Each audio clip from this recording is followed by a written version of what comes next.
Assalamualaikum warahmatullahi wabarakatuh. Salam Rahayu.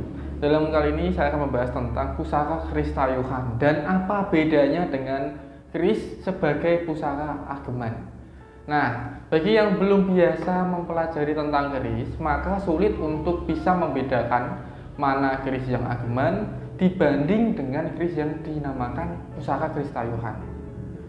Nah, dalam hal ini akan saya terangkan, dan untuk Anda yang baru menyimak video dari saya, mohon disimak sampai selesai. Persiapan sebelum membabat pusaka keris tayuhan berbeda dengan pelaksanaan pembuatan pusaka ageman.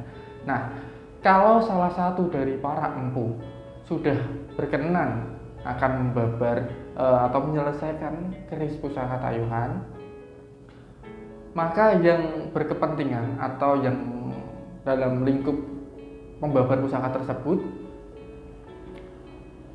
biasanya segera memenuhi syarat atau disuruh untuk memenuhi syarat-syarat tertentu yang harus dilaksanakan olehnya dalam 6 hari mengadakan persiapan pembuatan keris tayuhan dengan perincian sebagai berikut ini.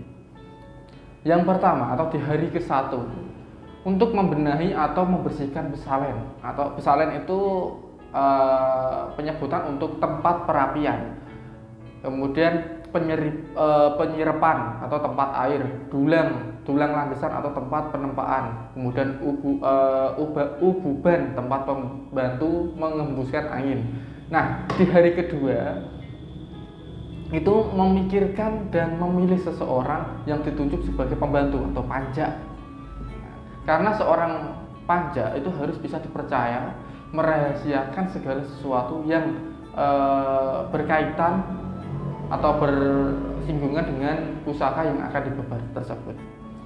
Dan kemudian di hari ketiga menyiapkan atau meneliti semua bahan-bahan yang dipilih untuk pembuatan pusaka, dan semua itu harus dibersihkan. Dan hari keempat mengumpulkan para pembantu atau panja yang terpilih, dan biasanya pada malam hari mereka diajak keluar rumah untuk mencari tempat yang sepi guna membicarakan sesuatu yang berkaitan dengan akan dibuatnya keris pusaka tersebut. Nah, di hari kelima mengadakan selamatan. Nah, selamatan ini sangat perlu sekali untuk mendatangkan para tetangga dekat agar mereka ikut serta memberi restu dengan adanya pusaka yang akan dibabar nantinya, terutama memohon kepada Tuhan Yang Maha Kuasa agar yang menjalankan wajib membabar pusaka ini nanti terlepas dari segala godaan dan halangan. Jadi sangat berat sekali dalam membabar pusaka yang memang memiliki energi spiritual secara khusus. Jadi oleh karena jangan menganggap remeh dalam suatu bentuk pusaka yang memang dikhususkan. Hari ke-6 kembali meneliti bahan-bahan atau kembali ke besalen. Nah, sang empu segera menetapkan mantra dan kata tuah yang akan disisipkan ke dalam pusaka, yang semuanya harus dimengerti dan dihafalkan oleh para panja atau pembantu. Itulah syarat bagi sang empu sebelum memulai karyanya. Karena hari yang ketujuh inilah hari permulaan sang empu melaksanakan niatnya untuk membuat keris tayuhan. Jadi keris tayuhan ini bisa disebut dengan keris yang sangat sinengker atau sakral sekali. Dan sebelum matahari terbit, sang empu lebih dulu harus mandi keramas dengan rangkaian 5 macam bunga untuk sebaran dalam air. Nah, mengapa mandi keramas harus dilakukan pada pagi-pagi hari sebelum matahari terbit? Nah, begini, karena dalam adat yang sudah ditentukan atau sudah menghendaki arti perasaan,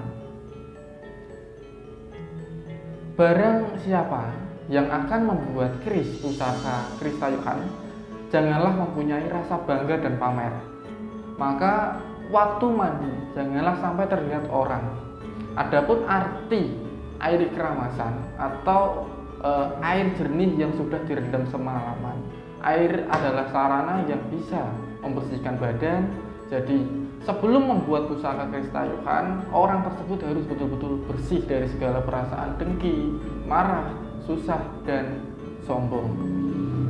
Nah, arti dari pada 5 macam bunga ialah barang siapa yang akan membuat keris pusaka harus selalu bersanding dengan perasaan atau rasa guna dari panca indera, yaitu apa yang dinamakan pandulu. Pandulu itu nama lain dari penglihatan, kemudian panggrungu atau pendengaran, kemudian ada panganda penciuman, pangrasa perasaan, pangucap perkataan. Adapun penjabarannya adalah selagi yang empu membuat pusaka keris tayuhan janganlah sampai tergoda oleh pemandangan lain, tergoda oleh suara lain, tergoda oleh bebauan lain, tergoda oleh perasaan lain, dan jangan menuruti hawa nafsu sehingga mengeluarkan kata-kata yang tidak berguna. Jadi untuk itu pusaka tayuhan dalam segi kalangan kolektor pusaka yang sangat spesial dan tidak terukur nilainya. Meskipun bentuknya tergolong ya kalau dibandingkan dengan pusaka-pusaka masa kini bisa dibilang jauh dari segi estetik. Tapi pusaka yang namanya pusaka tayuhan, kalau Anda membutuhkan untuk energi spiritual atau hajat tertentu, itu rekomendasi atau suatu saat nanti mungkin akan membantu untuk Anda dan bisa menjadi pusaka yang turun-temurun. Sekian video dari saya, semoga bermanfaat dan bisa membuka wawasan Anda terkait apa itu pusaka tayuhan dan perbedaannya dengan pusaka ageman. Sekian, wassalamualaikum warahmatullahi wabarakatuh.